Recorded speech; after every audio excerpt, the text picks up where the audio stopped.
মঞ্চত মোৰ অতি শ্ৰদ্ধাৰ ব্যক্তিসকল বহি আছে, উপবিষ্ট হৈ আছে। সন্মুখত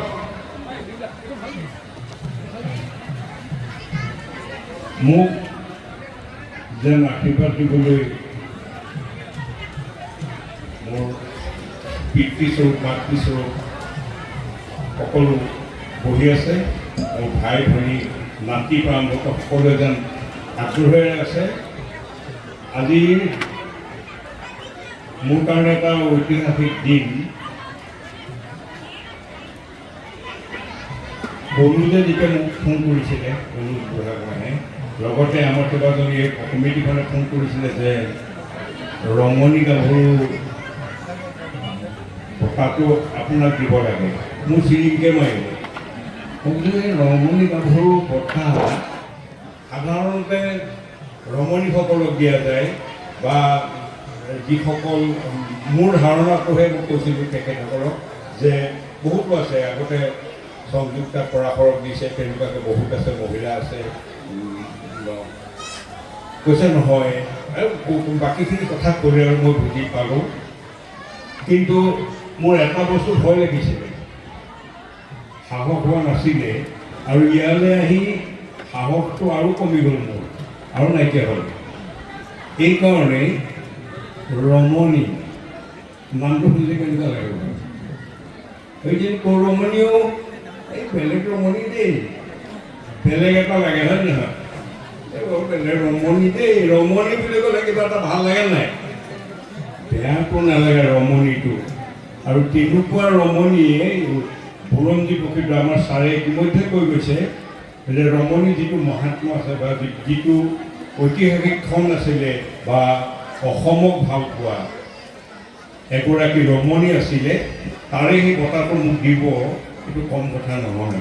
আৰু মোৰ কাৰণে আৰু এনেকুৱা লাগে দায়বদ্ধতাটো আৰু যেন বাহিৰ। আৰু বঁটাটো বহুত গধুৰ, কিন্তু যিটো দিছে বঁটাটো সাংঘাতিক গধুৰ। মই দাঙিব নোৱাৰিম, মই বহুত পাতল, কিন্তু মানুহটো মই পাতল, বঁটাটো গধুৰ। গতিকে জুখিবলৈ মোৰ বহুত দিন লাগিব, আৰু ঢুকি পাবলৈও মোৰ বহুত দিন লাগিব। সেই বঁটাৰ প্ৰাপক মই হয়নে নহয়, মোৰ যোগ্যতা আছেনে নাই, মই ঢুকি পাবলৈ মোৰ দিন লাগিব। মই ঢুকি পোৱাকৈ নাই কিন্তু সেই বঁটা, আৰু মোৰ সেইখিনি ধৃষ্টতা নাই। যিহেতু মই এজন আপোনালোকৰ দৰে অতি সাধাৰণকৈ থাকি ভাল পোৱা, মানুহৰ লগত মিলি ভাল পোৱা, সঁচা কথা কোৱা, ২ নম্বৰী ধান্দা নকৰা মই এজন ব্যক্তি। কিন্তু অসমখনক ভাল পাওঁ, খেতি বাতি ভাল পাওঁ, গ্ৰাম্য জীৱন মোৰ অতি প্ৰিয়। গ্ৰাম্য জীৱনৰ চাল চলন, কথা বতৰা মোৰ অতি প্ৰিয়, অতি ভাল পাওঁ। আৰু পোচাকী কথা ক'ব মিলেও নোৱাৰোঁ, নাজানো। গুৱাহাটীত ৯১ চনৰ পৰা থাকিলেও নোৱাৰিলোঁ ক'ব পোচাকী ধৰণৰ যিটো কথা। এই ক'ৰ পৰা আহিলি, মই নোৱাৰিলোঁ ক'ব। এই ক'ৰ পৰা আহিলে কওঁ আৰু, উপায় নাই। যোৰ বস্তু তৈয়াৰ থাকিলোঁ, আৰু সেইকাৰণে হয়তো আজিৰ তাৰিখলৈকে মই ৰাইজৰ লগত এনেকৈ মিলি থাকিবলৈ মই পাৰিছোঁ। এই ৩০ বজাই আছে, এই চাগতে থাপতে কৈ দিওঁ, আমাৰ পৰহি আমাৰ জোনবাইখনৰ মহোৰধনী ছবি কৰা হ'ব। নিমাইজনতে থাকিম, আমি অহা হয় ৩বাৰ নহয় ৫ জুনৰ পৰা সেইখন ছবি আকাৰে আমাৰ কৰা হ'ব। মানৱ প্ৰবীণৰে প্ৰযোজনা আৰু ৰাজেশ ভূঞাৰ পৰিচালনা। আকৌ আপোনালোকে ৩০ নাপালেও ৬০ হ'লেওতো কিবা এটা পাব। এতিয়া মোক ৩০ কৈ থাকে, ঠিকে আছে। এই বয়স হ'ল 66, হয়নে? মোৰ ওচৰে পাজৰে গৈছে, কিন্তু ওচৰে পাজৰে গ'ল। কিন্তু ভালো লাগিছে এই মহান অনুষ্ঠানত এনেকৈ যিসকল ব্যক্তি এনেকৈ বহি আছে, মানে মোৰ ভাল লাগিছে। আচলতে মোৰ ভাল লগাটো মোৰ শ্ৰদ্ধাও বুজিছে। আপোনালোকৰ সন্তান, এই অঞ্চলৰ সন্তান ৰাজদীপ বাইলুং বৰুৱা, তেখেতৰ পিতৃ কাষতে বহিছোঁ, মোৰ সৌভাগ্য হৈছে। মাতৃ কাষতো বহিলোঁ, লগতে আৰু আপোনালোককে বহুত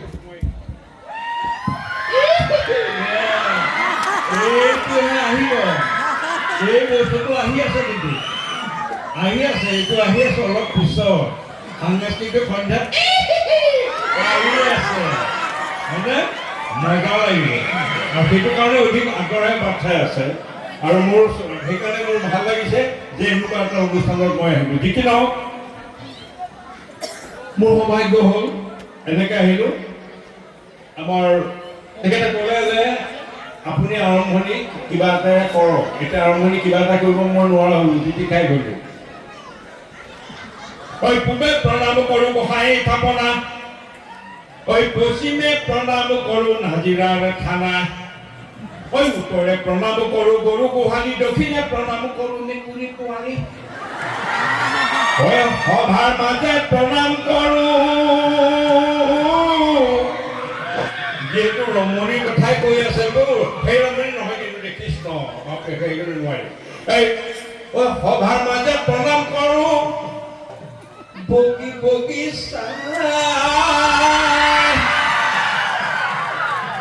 থাকি বামুক মাজে মাজে চকু টিপি আই চকু টিপি আই চকু টিপি আই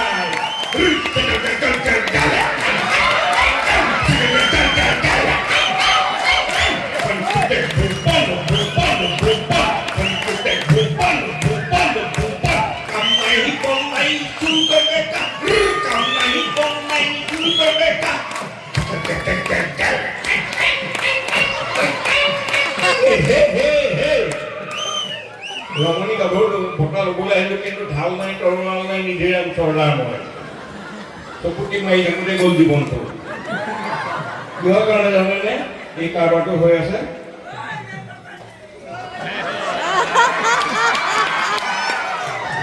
আচলতে ইমান দিনে বিয়া পাতিব লাগিছিল আচলতে ইমান দিনে ল'ৰা ছোৱালী হ'ব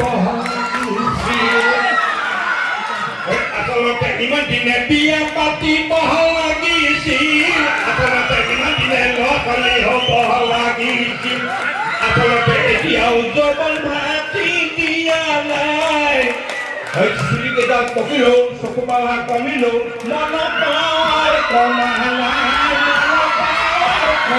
নাই মোৰ আচলতে ক'লে ক'লে পিছে বহুতৰে ভিতৰি ভিতৰি নাজানো কেহলে কাহাৰী তাই সেইকাৰণে সিৰণা দেৰি গ'ল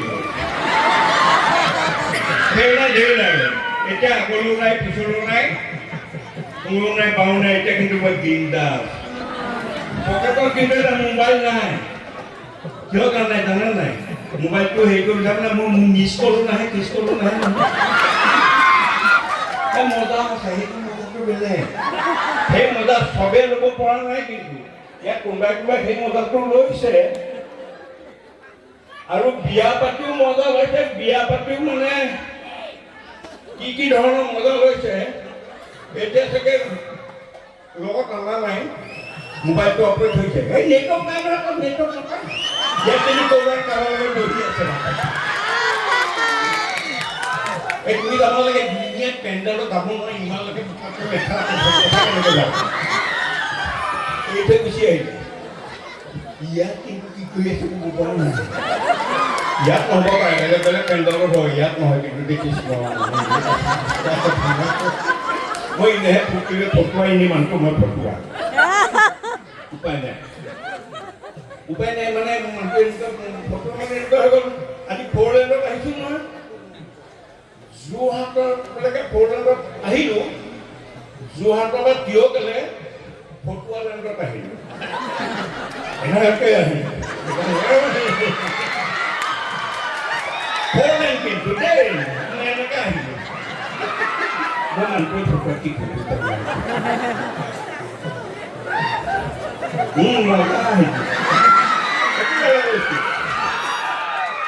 হাঁহি থাকিব লাগে ফূৰ্তিত থাকিব লাগে মজা লাগে যিকি নহওক জ্যেষ্ঠজনো বহি আছে অকণমান হাত সোমাই কৰিলে বেয়া চেয়া নাপাব বিহু ফাঁকি নেগাইটো বহুত সময় হৈছে আৰু আমাৰ বঁটাপ্ৰাপক আছে আমাৰ কৃষক মই কৃষি ভাল পাওঁ খেতি ভাল পাওঁ বহুত খেতিয়ক খেতি মই নকৰোঁ মানে কৰিবলৈ সময় নাপাওঁ। বাৰীত অকণমান এনেকুৱা হ'ল ধনিয়া আগতে আমাৰ ঘৰত খাব পাৰোঁ নোৱাৰোঁ, লেচেৰামাহ বা দাংবডি ছিঙি খাব পাৰোঁ নোৱাৰোঁ, সেইটো মোৰ মনতে এটা প্ৰতিযোগিতা থাকে কাৰণে দুজোপা হ'লেও দাংবডি ছিজনৰ দাংবডি, ভেন্দি ধনিয়া খাওঁ। তাৰপিছত কিনিয়ে খাওঁ বাৰু, সেইটো উপায় নাই। কিন্তু হ'লেও মই খেতি ভাল পাওঁ। আজি ইয়াত সেই বঁটাটো ইয়াত প্ৰদান কৰিব মই মানে নিজে গৌৰৱ অনুভৱ কৰিছোঁ। তেখেতৰ লগতে আমাৰ স্থানীয় ৰাইজেও উৎসাহ পাব যে খেতি কৰিলেও এনেকুৱা কৰিব পাৰি।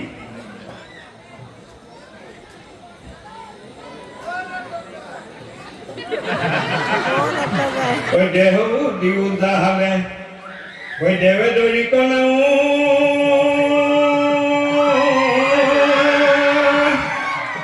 বানে ফালিও যালৈ বহি বানে ফালিও যালৈ বহি কেঁচান খান পকা খান নকৰিবি চেনেহ মই কিয় জানি আকৌ হেৰা বিহনী কি খাই মৰিলে হেৰা বিহনী কি খাই মৰিলে বিয় ডিঙৰা জানতে ডিঙৰা পাতোতে মৰিলে হেৰা বিহনী কি খাই মৰিলে বিয়। ধন্যবাদ। হ'ব, বিহু ইয়াতে অনুষ্ঠান পৰিৱেশন কৰিবলৈ আহিছেই। মই নোৱাৰো বজাব পাৰোঁ, সেইটো টাইম আহি আছে। ৰেডি থাকক, আপোনালোক একদম ৰেডি থাকক, ফূৰ্তি থাকক। আৰু এটা বস্তু ভাল লাগিছে, এই জ্যেষ্ঠ কেইজন এতিয়া 11:30 হ'ল। এই ৰাতি 11:30লৈকে এনেকৈ মুকলি সভা, ইমান আন্তৰিকতা, ইমান মন দি বুৰঞ্জীৰ কথা, তত্ত্ববোধৰ কথা ধৈৰ্যৰে যে শুনাৰ কাৰণে এই ৰাইজক মই চেলুট মাৰিছোঁ। এই এনেকুৱা বিহুৰ মিটিঙত ইমান তত্ত্ববোধৰ কথা সাধাৰণতেই নুশুনে তাৰমানে।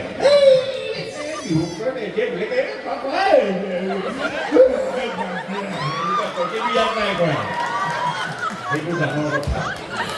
বুৰঞ্জী জানিব লাগিব, ইতিহাস জানিব লাগিব আমাৰ অসমখনত, তেতিয়াহে গম পাম যে আমি অসমীয়া হয় নে নহয়।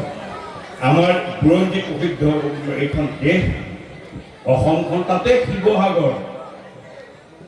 শিৱসাগৰ আমি বুৰঞ্জী জানিলে এনেকুৱা হ'ব, কাকো 1 ইঞ্চি মাটি দিবলৈ মন নাযাব। কোনো বহিৰাগত বাংলাদেশী আহিলে এনেকুৱা লাগিব, এনেকুৱা আহিব। যদি বুৰঞ্জী একদম হজম কৰে, তেতিয়া কিন্তু মই ভাবোঁ অসমত চৰকাৰ বাদ দিয়ক, কোনো অসমীয়াই, অসম ভাল পোৱা অসমীয়াই বাহিৰৰ মানুহক ইয়াত আহিবলৈ নিদিব বা বাহিৰৰ মানুহ আহিবলৈ সাহস নকৰিব যদি আমি বুৰঞ্জীত জানো। সেইটো আমাৰ কাৰণে এটা বৰ ডাঙৰ কথা। অসমখন ভাল পাব লাগিব, আমি অসমীয়া হৈ থাকিব লাগিব। জুবিনৰ নিচিনাকৈ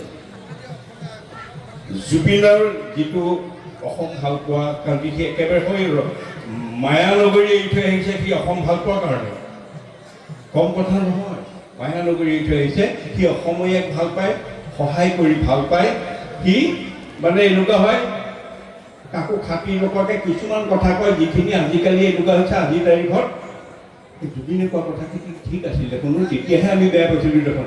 এতিয়া কিন্তু সকলোৱে এটি ভাল কথা কৈছিলে দেখোন, হয়নে? কিন্তু এই বছৰ আমি জুবিনবিহীনভাৱে আমাৰ বিহুটো পাৰ হৈছে, উকা হৈ গ'ল। আৰু উকা হয়তো সৈন্যটো আমাৰ কেতিয়া পূৰ হ'বগৈ সেইটো আমাৰ ঠিক নাই। কিন্তু আজিৰ তাৰিখতো বা আমি অসমীয়া হিচাপে জুবিনক এই মঞ্চৰ পৰাই সুঁৱৰিছোঁ।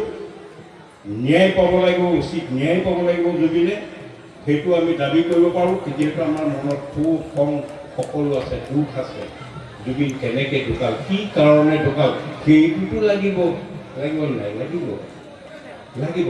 বিচাৰে কি কৰে কৰি থাকিব, কিন্তু উচিত বিচাৰটো হ'ব বুলি আশা কৰিছোঁ। আৰু এই মুহূৰ্তত আমাৰ প্ৰত্যেককে মই সেৱা জনাইছোঁ। মোৰ পিছফালে আপোনালোকক ৰাখি পেলাই এনেকৈ কথা কোৱাৰ কাৰণে মোৰ ক্ষমা কৰিব আৰু আপোনালোকে মোক আশীৰ্বাদ কৰিব যাতে এনেকুৱাকৈ মই সাংস্কৃতিক ক্ষেত্ৰখনতে ক'তো অকণমানো পিছলি নোযোৱাকৈ যাতে সাংস্কৃতিক ক্ষেত্ৰখনতে থাকোঁ তাৰ কাৰণে মোক আশীৰ্বাদ কৰিব আৰু এই মহান অনুষ্ঠানটো কাৰণ আহি পেলাই মানে বঁটাটো ল'বলৈ পায় মই কৈছোঁ যে বহুত গধুৰ বঁটা মোৰ নিচিনা পাতৰ মানুহকে কেনেকৈ বুজা ল'ম মই ভাবিব লাগিব পঢ়িব লাগিব জানিব লাগিব যে মোৰ দায়িত্ব কিমান মোৰ এই অসমক ভাল পোৱাটো কিয় ৰমণী বঁটাটো কিয় মোক দিলে কিয় মোক গ্ৰহণ কৰিলোঁ তাৰপিছত মই মোক পৰৱৰ্তী কৰিব যাবলৈ মোক আশীৰ্বাদ কৰিব ধন্যবাদ